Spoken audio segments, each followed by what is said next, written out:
নমস্কার বন্ধুরা, টুকিটাকি রান্নাঘরে আপনাদের সবাইকে স্বাগত। আজকে আমি একটা স্পেশাল এঁচোড়ের তরকারি বা কাঁচা কাঁঠালের তরকারি নিয়ে রেসিপিটা নিয়ে আপনাদের সামনে হাজির হয়েছি। তো দারুণ টেস্টি একটা রেসিপি, বেশ একটু নতুনত্ব আছে। কোনো স্পেশাল দিনে স্পেশাল রেসিপি, কোনো স্পেশাল দিনে আপনারা এইভাবে এঁচোড় বানিয়ে নিতে পারেন। দারুণ টেস্টি একটা রেসিপি। তো সবার প্রথমে কড়াই বসিয়ে দিয়েছি। কড়াইয়ে 2 চামচ জিরে, গোটা জিরে, একটা বড় টুকরো 1 ইঞ্চি মতো বড় টুকরো দালচিনি, 4-5টা এলাচ আর 4-5টা লবঙ্গ, আর তার সঙ্গে জয়িত্রী, আর 1.5 চামচ মতো মৌরি। এগুলোকে আমি একদম শুকনো কড়াইয়ের মধ্যে একদম লো ফ্লেমে, বেশিক্ষণ না, 1-2 মিনিট আমি একটু নাড়াচাড়া করে নেব। একদম স্টিমটা লো রাখবেন, হাই করবেন না, তাহলে মশলাটা পুড়ে গেলে এটার স্মেলটা অন্যরকম হয়ে যাবে।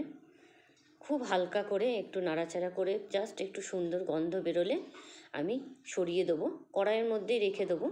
কড়াইটা একটু গরম আছে, তো তার মধ্যে বাদবাকিটা হয়ে যাবে। একটু নাড়াচাড়া করে নিলেই বাস, এটার আমি একটা পুরো ফাইন গুঁড়ো করে নেব, পাউডার মতো বানিয়ে রেখে দেবো। আর এঁচোড়টাকে আমি সুন্দর করে কেটে নিয়েছি, কেটে একদম পরিষ্কার করে হলুদ জলে ডুবিয়ে রেখে দিয়েছিলাম। এখন আমি কড়াইতে জল বসিয়ে দিলাম, তার মধ্যে হলুদ দিয়ে দিলাম, লবণ দিয়ে দিলাম। এবার আমি এঁচোড়গুলোকে দিয়ে দেবো। দিয়ে এঁচোড়গুলোকে ফুল স্টিমে, বেশিক্ষণ না, 3 থেকে 4 মিনিট, আমি খুব বেশি সেদ্ধ করব না, জাস্ট এটাকে একটুখানি বয়েল মতো করে নেব। তার জন্য 3 থেকে 4 মিনিট একদম ফুল স্টিমে আমি ফুটিয়ে বাস নামিয়ে নেব। খুব সিম্পল রেসিপি। যতক্ষণ এঁচোড় ফুটছে ততক্ষণ আমি এখানে একটা পেস্ট বানিয়ে নিই। এখানে পেঁয়াজ, আদা, রসুন, টমেটো। পেঁয়াজ এখানে একটা বড় সাইজের পেঁয়াজ নিয়েছি, 2টো টমেটো, আদা 1 ইঞ্চি মতো, রসুন 7-8টা রসুন, 2টো কাঁচা লঙ্কা। কাঁচা লঙ্কার ঝালটা আপনারা আপনাদের টেস্ট অনুযায়ী বাড়াতে কমাতে পারেন। এখানে আমার সব রেডি। মশলাও গুঁড়ো, ভাজা মশলাটাও আমি গুঁড়িয়ে রেখে দিয়েছি, পেস্টও রেডি। এখন আমার এঁচোড়ও হয়ে গেছে। বাস এঁচোড়টাকে নামিয়ে আমি জলটা ফেলে দেবো, দিয়ে সাইড করে রেখে দিলাম। এবার আমি কড়াই বসিয়ে দিয়েছি। কড়াইয়ের মধ্যে সর্ষের তেল দিয়ে রান্নাটা করব, তাই সর্ষের তেল, এই রান্নাটাতে একটু তেল, এঁচোড় মানেই একদম মাংসর মতো রান্না হবে, তো একটু তেল মশলা বেশিই লাগবে, সেই হিসাবে আমি একটু তেল দিয়েই দিলাম। সবার প্রথমে আমি আলুগুলোকে ভেজে নেব। আলু এখানে আমি মিডিয়াম সাইজের একটা আলু নিয়ে ডুমো করে কেটে নিয়েছি। আপনারা চাইলে আলু দিতে পারেন বা আলু স্ক্রিপ্টও করে যেতে পারেন, কোনো অসুবিধা নেই। এবার আমি আলুগুলোকে ভেজে আমি সুন্দর করে আলুগুলোকে ভেজে আমি তুলে নেব। আলু ভাজা হয়ে গেছে, আলু তুলে নেব। এই তেলের মধ্যেই আমি এবার ফোড়নটা দিয়ে দেবো। কিছু না, সিম্পল যেমন ফোড়ন দিই আমরা, গোটা জিরে আর তার সঙ্গে একটা তেজপাতা ফোড়ন দিয়ে দেবো। যখন তেলটা থেকে সুন্দর গন্ধ বেরোবে জিরে আর তেজপাতার, এইখানেও কিন্তু স্টিমটা একদম হাই করবেন না, লো টু মিডিয়ামে রেখে ফোড়নটা দেবেন, নালে তেল বেশি গরম থাকলে দিলেই কিন্তু জিরেটা পুড়ে যাবে। তার জন্য আমি একদম লো টু মিডিয়ামে রেখেই করবেন। এর মধ্যে অল্প আমি একটু চিনি দিয়ে দিলাম তেলের মধ্যে। এবার আমি এখানে যে পেস্টটা বানিয়েছিলাম, মানে পেঁয়াজ, আদা, রসুন, টমেটো, কাঁচা লঙ্কা, যে পেস্টটা বানিয়েছিলাম, এই পেস্টটাকে দিয়ে দিলাম। দিয়ে ভালো করে আমি এখন তেলের মধ্যে এটাকে, যাতে এর কাঁচা গন্ধটা কেটে যায়, ভালো করে এটাকে আমি মিক্সড করছি। যত ভালো করে কষানো হবে এই রান্নার টেস্টটা কিন্তু ততটাই ভালো হবে। তাই একদম সুন্দর করে দেখুন, পেঁয়াজ, আদা, রসুন, টমেটোর একদম কাঁচা গন্ধটা কেটে গেলে তারপর আমি এখানে হলুদ, কাশ্মীরি মির্চি আর তার সঙ্গে ধনের গুঁড়ো দিয়ে দেবো। আর অন্য কোনো মশলা এখন আমি দেবো না।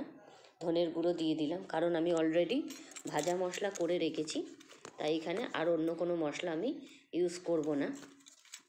এই ভাজা মশলাটা আপনারা বেশি করে রেখে দিলে যে কোনো সবজিতে দিলে কিন্তু দারুণ সুন্দর টেস্ট লাগে। দেখুন মশলা পুরো আমার কষানো হয়ে গেছে, কালারটা দেখেই বুঝতে পারছেন। পুরো জলও শুকিয়ে গেছে, মশলা কষানো হয়ে গেছে, কড়াই থেকে ছেড়ে যাচ্ছে। কড়াই থেকে যখন মশলা ছেড়ে যাবে জানবেন মশলা পুরো কষানো হয়ে গেছে। এর মধ্যে আমি 2 থেকে 3 চামচ মতো ফ্যাটানো দই দিয়ে দিলাম। দইটা দেবার সময় গ্যাসের স্টিমটা লো করে দেবেন, নালে বন্ধ করে দেবেন। দিয়ে দইটা ভালো করে মিক্সড করে নিয়েছি। নিয়ে এবার আমি এঁচোড়গুলো যে একটু ভাপিয়ে রেখেছিলাম এঁচোড়গুলো দিয়ে দিলাম। এঁচোড়গুলো দিয়ে একদম ভালো করে মশলার মধ্যে ভালো করে নাড়াবেন, যেন এঁচোড়ের গায়ে মশলার কোটটা পড়ে যায়, মানে পুরো মশলার গায়ের মধ্যে লেগে যায়। মশলাটার মধ্যে এঁচোড়গুলো একদম ভালো করে নাড়াচাড়া করে দেখুন পুরো গায়ের মধ্যে লেগে গেছে। এবার আমি মিক্সির মধ্যে অল্প জল দিয়ে আমি মিক্সি ধোয়া জলটা অল্প দিয়ে দিলাম। এবার পরিমাণ মতো লবণ দিয়ে দিয়েছি। এঁচোড় সেদ্ধ করার সময়তেও লবণ দিয়েছি, আলু ভাজার সময়তেও আমি লবণ দিয়েছি, তাই লবণটা অবশ্যই বুঝে দেবেন। আর ঝালটা আপনারা আপনাদের টেস্ট অনুযায়ী, আমি 2টো কাঁচা লঙ্কা দিয়েছি, আপনারা চাইলে যে যেমন ঝাল খান সেমনি অনুযায়ী ঝালটা দেবেন। এখানে আমি এখন ভালো করে মিক্সড করে নেব।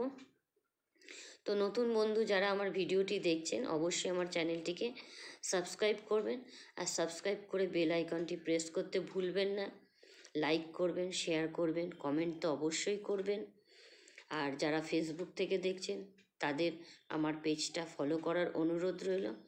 আর এই এঁচোড়ের রেসিপিটা যে কোনো স্পেশাল দিনে বা সামনে আমাদের নববর্ষেতেও আমরা এঁচোড় এরকম করে, এখন তো এঁচোড় অ্যাভেলেবেল, এইভাবে একবার বানিয়ে খাবেন ভাজা মশলা দিয়ে, অপূর্ব লাগছিল, একদম আলাদা রকম টেস্ট, খেতেও দুর্দান্ত হয়েছিল।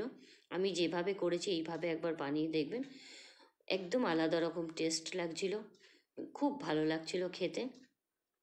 এখন আমি এঁচোড়টাকে একটু ঢেকে দিয়েছিলাম 2-3 মিনিটের জন্য, বাস। তারপর যখন এঁচোড় ঢেকে দেবেন মশলা কষিয়ে, তখন গ্যাসের স্টিমটা লো করে দেবেন। আমি যে এবার ভাজা মশলাটা করে রেখেছিলাম, এই ভাজা মশলাটা মেন যে মশলা ভাজা মশলা, এই ভাজা মশলাটা 2 চামচ দিয়ে দিয়েছি। দিয়ে এখন আমি ভালো করে আবারও মিক্সড করছি। এর মধ্যে খুব ভালো করে মিক্সড করবেন, যত ভালো করে কষাবেন তত ভালো কিন্তু এটা টেস্ট আসবে। একটু ধৈর্য সহকারে গ্যাসটা লো টু মিডিয়ামে রেখে করবেন। ভালো করে কষানো হয়ে গেলে একদম আলু আর এঁচোড়টাকে ভালো করে মশলার সঙ্গে ভালো করে কষিয়ে এখন আমি পরিমাণ মতো জল দিয়ে দেবো। জলটা খুব বেশি এক গাদাও দেবো না, আর খুব বেশি কমও দেবো না, মানে গ্রেভি থাকবে সেরকম বুঝে জলটা দিয়ে দেবো। এখানে আমি 2 গ্লাস জল দিয়ে দিলাম। 2 গ্লাস জল দিয়ে ভালো করে এবার আমি একটুখানি 2 থেকে 3 গ্লাস জল দিয়ে দিয়েছি। ছোটো গ্লাস বলে আমি 3 গ্লাস জল দিয়েছি, বড় গ্লাস হলে 2 গ্লাস জলেতেই হয়ে যাবে। মোটামুটি যাতে সিদ্ধ হবার মতো জল দিতে লাগবে। জলটা দিয়ে এখন আমি কিছুক্ষণের জন্য এটাকে মিডিয়াম ফ্লেমে 4-5 মিনিটের জন্য ঢেকে ভালো করে, এঁচোড় আর আলু তো মোটামুটি ভাজার সময়তেই সিদ্ধ হয়ে গেছিলো, এঁচোড়ও মোটামুটি সিদ্ধ করা ছিল। ব্যাস দেখুন পুরো আমার এঁচোড়ের তরকারি রেডি। এখন শুধু আরেকটা জিনিস দেওয়া বাকি রয়েছে, সেটা হলো যে ভাজা মশলাটা করেছিলাম এইটা নামাবার আগে আরও 1 চামচ দিয়ে দিলাম। এটাতে লাস্টে 1 চামচ দিলাম এই কারণে, এটাতে আরও ফ্লেভারটা আরও ভালো হবে, টেস্টটা। নামানোর আগে অবশ্যই এই ভাজা মশলাটা 1 চামচ দেবেন। আগে কষানোর সময় দিয়েছি, এখন নামানোর সময় 1 চামচ দিয়ে দিলাম। আর তার সঙ্গে ঘি দিয়ে দেবো। ঘিটা দিলে এটা ফ্লেভারটা আরও ভালো লাগবে, টেস্টটা একদম পারফেক্ট হয়ে যাবে ঘিটা দেওয়াতে। 2 চামচ ঘি দিয়ে দিয়েছি, ভালো করে মিক্সড করে নেব যাতে ঘি মশলা সব একসঙ্গে মিশে যায়। আর এইভাবে একটু গ্রেভি রাখবো, কারণ গ্রেভিটা ভাতে মেখে খেতে দারুণ লাগছিল, সেই হিসাবে একটু গ্রেভি রাখবো, একবারে শুকনাও করব না। দেখুন গ্যাস বন্ধ করে দিয়েছি, পুরো আমার এঁচোড়ের তরকারি রেডি। দারুণ টেস্টি একটা নতুন রেসিপি আপনাদের সঙ্গে শেয়ার করলাম। সামনেই পয়লা বৈশাখ বা যে কোনো অনুষ্ঠানে এইভাবে একবার এঁচোড়ের তরকারি বানিয়ে দেখবেন, দারুণ মানে সবাই ভালো বলবে, খেয়ে দারুণ টেস্টি একদম। এবার সার্ভ আমার এঁচোড়ের তরকারি রেডি হয়ে গেছে।